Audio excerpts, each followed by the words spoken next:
DJs, that's Griffin. Thank you for watching this video here on Teaching Trek, where we've got the quick and dirty for you on Outposts, the refinery, the hostels, all the data, the charts, with Mad Scientist JulesVern here to walk us all through. Thank you guys for watching. Before we get started, be sure to click on the bell, subscribe to the channel so you know when we do more of these videos like this. Let's get into what we know here on day one of Outposts, the November arc. We're going to dive right in. Jules, every single faction here, we've got Cardassian, we've got Borg, we've got the Node. They all have different abilities, they have different buffs, but also the targets themselves have abilities, and there is a target that has already presented itself early as one that is easier to actually combat given the current tools that we've got in the game.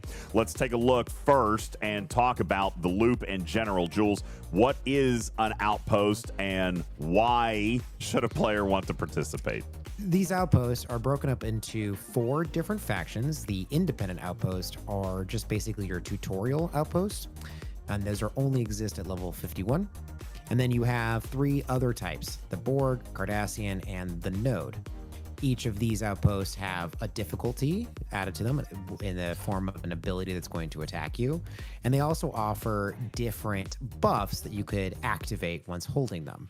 And all 3 of the major factions have the same actual loot that you can gain from each one. So if you are proposing to do a strategy in which you are only attacking these for the loot themselves and not actually to activate the buffs, then it doesn't really matter which one you hit. The only thing that you need to be aware of at that point is the ability of the outpost itself and how you're going to combat that outpost. Now, I will also remind you that any crewing or buffs or any other types of activatable things that are against a specific type of target. So if it's against players, if it's against hostiles, if it's against Armadas, if it's against mission bosses, if it's against anything that has a qualifier at all, they do not work. But each of the main factions actually has a specific ability attached to that, and that's going to increase as you go up in level. So in the Borg outpost, it's isolatic damage. The Node is going to essentially do, I would call this more like a Tau-like ability. I think they call it like hypothermic decay, but I don't think there's a counter for that, which you would think that the recon locus is the counter. The battle log is displaying hyperthermic decay. It is not hypothermic decay. It's using a similar mechanic, which all boils down to burning. But it is not. It is called psionic assault, which is why the recon locus building will not function. It is essentially a burning ability that will strip your hull by that amount every single round. So while it functions the same as burning, the recon locus building and its effects are not countering that, because this is intended to be a form of decay referred to as psionic assault. The last type is the Cardassian outpost, which have a very high apex barrier. And as we've discussed on this podcast, and if you discussed before, is there any generic apex shred at all? I believe no. Nope, we took that back. Yeah, the Godsend. Yeah, exactly. So the Godsend's damage ability is the one that is universal because its modifiers don't work. It's the apex shred against hostiles is still against hostiles, and it does work. Therefore, it cannot work against the outpost, which is not a hostile. So currently, the apex barrier that you see here, you will have to get through it all in order to get into that outpost and defeat that outpost.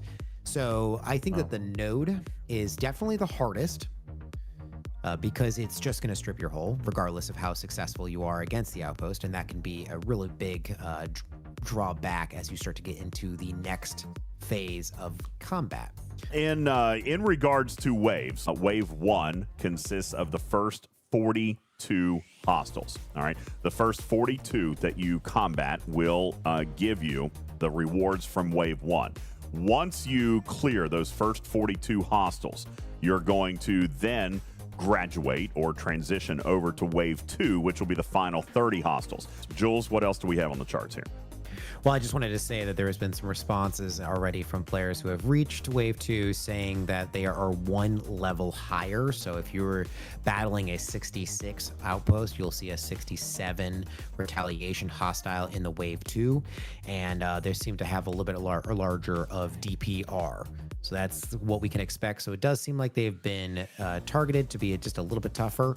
And again, you still have to get through 30 of those to show. So I think eventually, as we build this chart out, we will create a chart that kind of gives you the max amount of credits and the max amount of metals and components and all the things, excluding items from chests that would be chance, just to kind of show you what that maximum for completing each of these outposts is. The credits you get for just defeating the actual outpost roughly, very roughly, equals the total amount of credits that you would get from defeating all of the retaliation hostiles. Now, there's other benefits from getting those retaliation hostiles, but if we just look at the credits alone, for instance, if that is the reward type we actually want from this loop, then you can basically double your loot if you can get through all of the waves. But if your goal is to just get credits, you may have a better time punching up to the next level or the next generation up if you can only defeat the outpost, and then you're going to die to the hostiles. What is important for players to assess here as you are determining what outpost you want to go after is not only the ease in which you are defeating the outpost and therefore the retaliation hostiles, but the buffs that they provide. Each level, and I believe that there is 10 of all of these buffs, has a different cost and a different buff percentage, and it does not appear to be linear. So we do need some support and some help kind of like being able to narrow down those numbers. But what we can have, what you have here at least, is the buffs and the costs at their base values, their max values, just the buffs, you don't have the cost just yet. And then you can kind of see how we're filling in some of these values here. So one of the things that I wanted to explain here is that all Borg outposts have the same first buff, which is isolated defense versus retaliation hostiles. Every single level, doesn't matter what generation or level it is, will have that buff. Now, this is supposed to help you kind of progress further against those retaliation hostiles after then capturing the outpost. Then each of the levels that ends in a 3, so 53, 63, and 73, will have the same two buffs. However, the cost and the buff percentage will also change within those. So that's ISO defense, crit chance, and that same pattern kind of continues. So if you're trying to target, say, hey, I need apex barrier against a particular target of hostile, but you can't hit the level 70s, well, then you may want to jump down to the level 60s if you want that particular buff. I think it's probably more noticeable if you look at either the node outpost. If you scroll down, you'll see the node outpost. These focus on PvP abilities, and you may want something as specific as PvP shred. Or even further down in the Cardassian outpost, this is more the utility one, and this may have things like loot. So if loot from hostiles and Armada is your biggest thing, or saying max cargo is your biggest thing, then you may want to hit a very specific target of Cardassian in order to get the buff that you want. Let's go ahead and hop into the game, and we are going to go ahead and take a Cardassian outpost. So let's start with officer crewing, all right? These are OG crews, okay? Gorkon, Marcus, Lorca, Khan, Gigi, Yuki, and Harrison. This is wild, okay? Absolutely wild.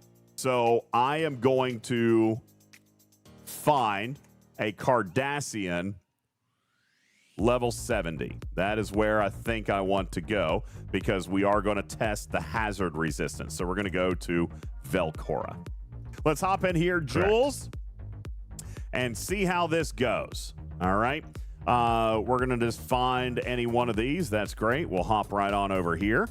And for the purposes of funsies and the fact that I've got a daily that I haven't hit yet, I am going to go ahead and pop a max fort. Don't max fortify until after it starts, so that you can show that Can't do Actually that. fortify Okay. while it's going. All right, we'll give that a go. I'm willing to test that. I actually heard a rumor that wasn't working, so this will be a good chance to test that. All right, I'm going to go ahead and start this outpost. Oh, I haven't built the building yet. Okay, step one, build the building.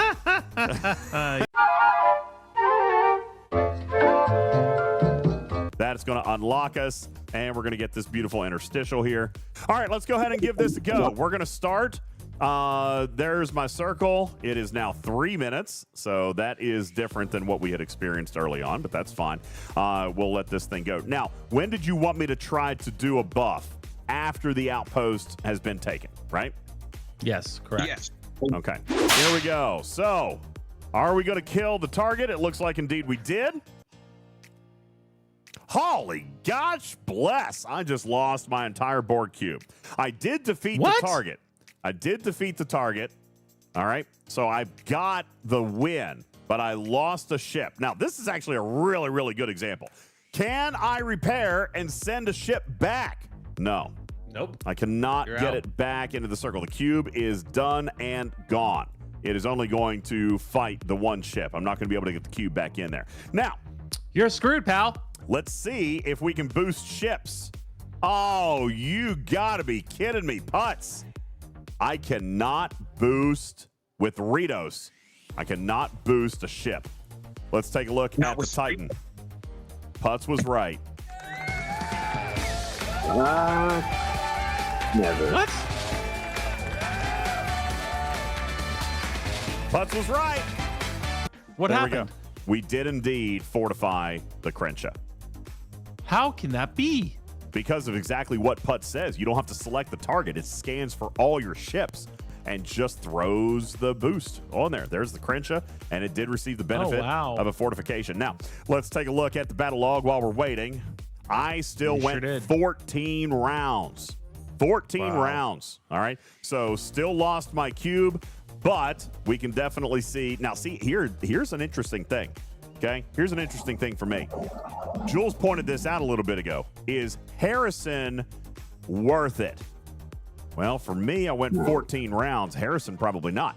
Griffin, who went 3 rounds, Harrison probably worth it. 14 rounds? Probably not. Worth it. Well, you could do better. Not that he's not worth it, because Harrison does a good job on the first round, but you might find a better sidecar to Yuki. Or will you find a better sidecar to Yuki? I don't know about that. Yeah, I think it's that's- interesting that fortification is the only thing you can apply after you started the outpost, Yeah. because you can't apply the Cerritos. How much apex barrier does this one have? This one had 60,000 apex barrier. Woo! 60,000. Let's take a look. And by the way, the hostiles match their targets. Okay? The targets, rather, match their outpost. So this target had 60,000 apex barrier. 60,000 apex barrier. Let's take a look and see how that impacted what we were trying to do here. Okay. I threw a shot of 10 billion standard, 57 billion isolytic, giving me 67, almost 68 billion damage. 53 billion of it mitigated by apex barrier. We That's a lot. need shred. Okay, so now we wanted to test the hazard. We're going to take this miner and we're going to bring it over here to transigen space, and we're just going to click on a system and see what our hazard resistance is. 370. Now, I'm going to come back to the outpost. We're going to activate hazard. Now, let's go into the upgrade. I don't have enough of the stuff. Solo impulse Nope, components. not yet. I can't get. Oh, I can't even get there until I get to wave 2. Yep. That's the third upgrade needs the I uncommon. can't get a single point of hazard resistance until I hit 42 hostiles. Oh man, these are getting expensive too. I'm throwing some retaliation isolytic defense on. I'm already being asked for 4,000 of this loot. What we did just kill another one, so we got another 105, and that is consistent with the chart. We're earning Oh, loot bonus. Loot bonus, right? Yep. Loot bonus. Well, I took 5 of 11 off. 9% from the building, right? Still doesn't explain 105. Oh gosh, we just said it was 32%. Oh, wait a second. There's something else wrong here. We did the math. 32% is right. You were not docked when you built that building. Wait, no. It says outpost loot. Do you think that means specifically just from that first fight against the outpost? No. DJ's built the building while I was in space. Did I That's build what I'm telling you. You're not docked. You weren't docked when you built the building. You're right. I wasn't. That proves that Sloan does work. So and that's consistent, right? Because Jules says the base amount is supposed to be 80. We got 105 as evidenced by this counter right here. 30 seconds left, and I'm going to try to do this beam again. I'm going to zoom in. I'm going to get real tight up here and see if I can actually target. I'm sure we can't, but we're just going to make sure. Okay, here's our target. Selectable, not scannable. Target is immune to gravitational blast. Now, we're going to come back in. Again, notice no chest, nothing dropped, but I'm going to come back in, and now I'm going to have 315. Let's take a look at that battle log again. Cool. 17 rounds. Okay, not a whole lot changing there. That is a level 70 outpost. Based on these logs, I'm going to get maybe 10, maybe 12. It looks like I'm doing a little bit better now. That one didn't take as much. Jules, while we're waiting on a few more hostiles to come through, let's come back and take a look at rewards and refinery. Great, let's do it. The credits themselves are from defeating the outpost. You actually get another smaller drip of the credits as you defeat each of the retaliation hostiles when you go through this. So, but those credits can be spent on any one of 3 bundles depending on your generation, meaning that if you are a G5, you will not see the G6 or G7 bundles. But if you're a G7, you could spend your credits on each of the 3 bundles. It's very much like the Xborg faction store that has the 3 different generations you could spend the epic loot on. Same thing here. You could spend the same loot and get similar rewards, which include the soft resources for G5, Sigma resources for G6 and G7, and then the generation grade materials. Now, here's how these work. And in your game, you will see a chance next to 2 different numbers for each of these categories, each of these types. You're guaranteed a roll within that category. You're guaranteed to roll a par steel. You're guaranteed to roll a trite all the way through the rest of those. It's just which one, the high or the low, is going to be what the chance is going to be. Because of that, because you can pull in each generation, we see an increasing cost towards those chests. So to actually start pulling the G7 chest requires 3.7 million. And I can tell you from one run and from defeating the outpost at the outpost level 73 that I got about 1.6 million. Now, if I was able to complete all of the hostiles, which I definitely was not able to do, then I may be able to pull 1 chest. This has a 3-day cooldown. You get to do an outpost once every 2 days. So you can kind of do the math there that without any help, without any loot bonuses, more than what I was using, this is going to be pretty difficult to pull this on a consistent basis. For an Op 71 or 72, this is your first and only current chance at rare materials. Now, when I killed mine, I apparently didn't earn nearly as much. Because I guess I wasn't using a loot officer. I earned 100,000. No, what level did you hit? I hit a level 70. Yeah, that's a 70. Got 100,000, but it takes me 3 million. Cool. Right, because you're hitting 70, but you're not hitting a G7. That's the thing. You're not hitting a G7 outpost right now. I hit the level 70, which is a G6. That's a G6. Yeah, exactly. So they scale dramatically at each generational break. And 73s are very difficult. I don't predict any early G7 players to be hitting those 73s without a very well-developed account. And that is kind of how these outposts were designed. Now, the other 2 types of loot that you'd be gaining through the outpost is after the initial outpost is those hostiles, retaliation hostiles. From the wave 1 hostiles, you gain medals. This is actually wave 1 and wave 2. You gain some medals, and that can be claimed for several things that should help your game. These are the what I would say the bonus materials outside the loop, the output of the loop.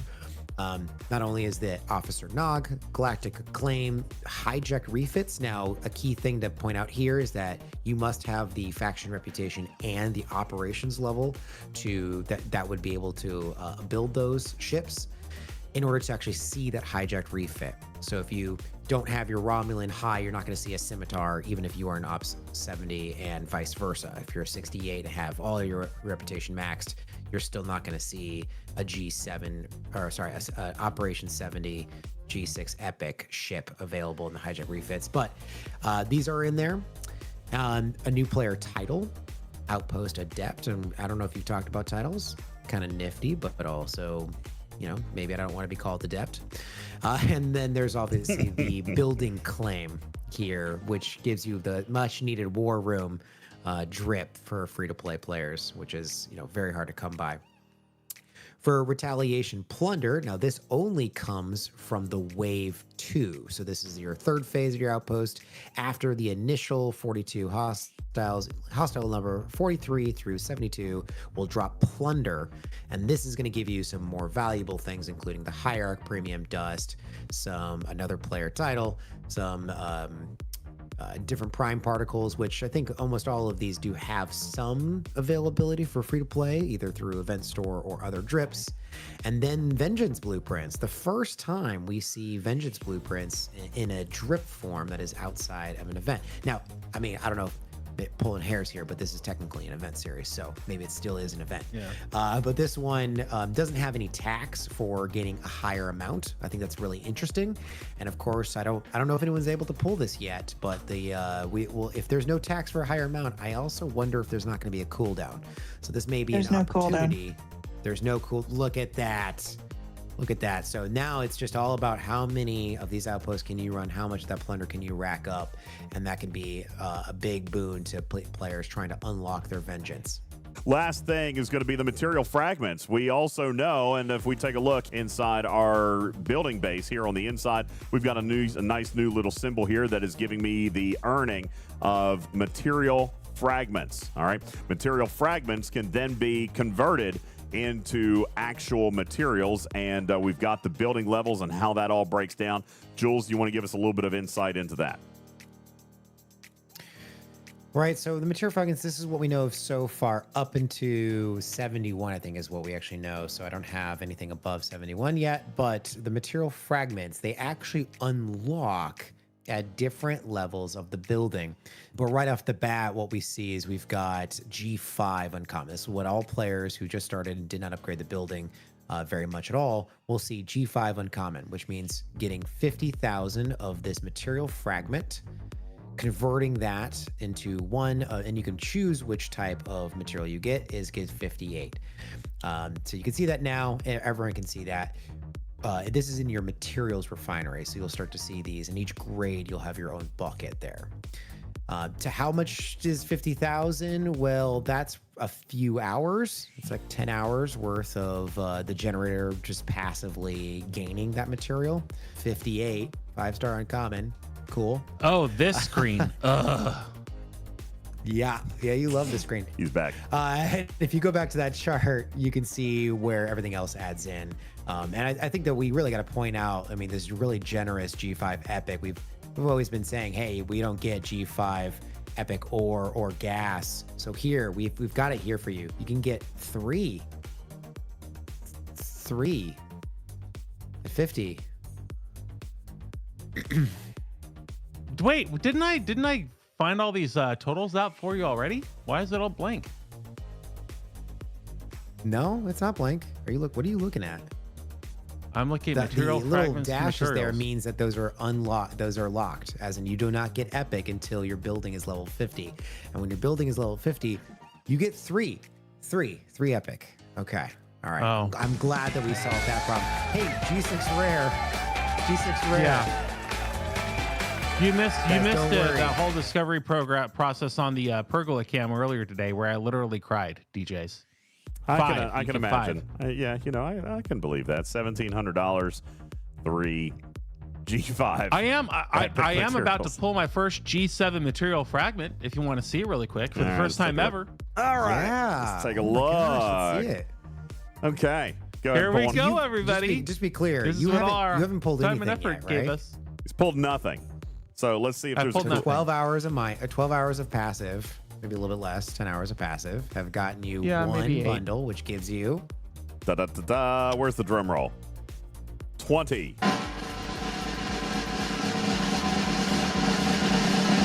Yay!